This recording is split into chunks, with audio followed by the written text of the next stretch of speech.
ఉమ్మడి వరంగల్ జిల్లా ఎల్కతుర్తిలో ఈ నెల 27న బీఆర్ఎస్ కు నిర్వహించబోయే రజతోత్సవ సభ ప్రాంగణాన్ని కేటీఆర్ పరిశీలించారు. 2001 ఏప్రిల్లో పార్టీ పురుడు పోసుకుని 24 ఏళ్లు పూర్తి చేసుకుని ముందుకు వెళ్తున్నామన్నారు.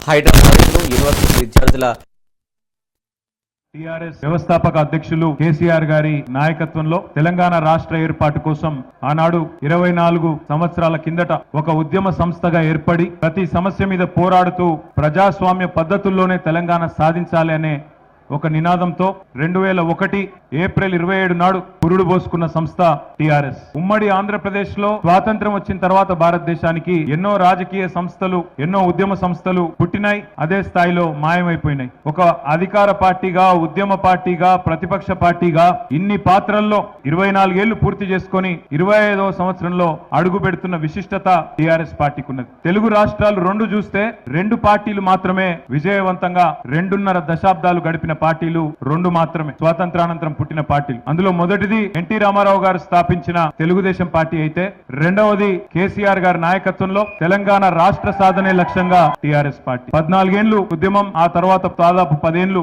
అధికార పార్టీగా, మళ్ళీ గత 16 నెలలుగా ప్రతిపక్ష పార్టీగా. తెలంగాణ ప్రజల గుండె ధైర్యం ఈ గులాబీ జెండా అనే మాట నేను మీ అందరికీ గుర్తు చేస్తా ఉన్నా. ఒక జనతా గ్యారేజ్ మాదిరిగా హైడ్రా బాధితులైన, మూసీ బాధితులైన, లగచర్ల బాధితులైన, సెంట్రల్ యూనివర్సిటీలో జరిగిన ధనదాహానికి బలైన అక్కడి విద్యార్థులైన అందరూ కూడా వరుసగట్టి ఈ గులాబీ జెండా మాత్రమే తెలంగాణకు న్యాయం చేస్తది అనే పద్ధతుల్లో తిరిగి మళ్ళీ ఒక్కసారి ఖచ్చితంగా ఈ గులాబీ జెండాకే జైగొడుతున్న పరిస్థితి.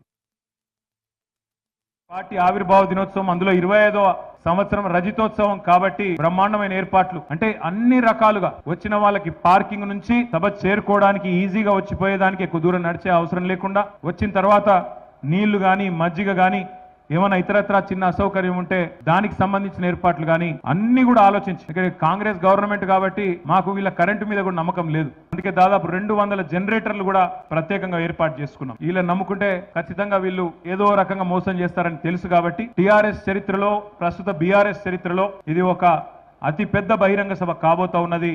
మీరందరూ కూడా చూస్తారు. కేసీఆర్ గారిని చూడాలి, ఆయన మాట వినాలి, ఆయన మాట వింటే ధైర్యం వస్తుంది, ఆయన మాట వింటే ఈ కాంగ్రెస్ అరాచక పాలన అంతం చేయడానికి ఈ బాధితులందరికీ గుండె నిండా మళ్ళొక్కసారి ఉత్సాహం వస్తుంది.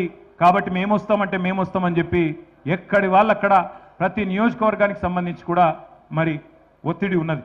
గతంలో కూడా ఎన్నో అనుభవాలు ఉన్నాయి. వరంగల్లో సభ జరిగింది అంటే జనగామ దాకా ట్రాఫిక్ జామ్ అయిన సందర్భం మీరే రిపోర్ట్ చేసినారు. అట్లా కాకుండా ఈసారి పద్ధతిగానే ప్లాన్ చేసుకుంటున్నాం. 2000 మంది వాలంటీర్లను పెట్టుకున్నాం. ఒక కొత్త ఉత్సాహాన్ని ఇవ్వడానికి, జరుగుతున్న అరాచక పాలనను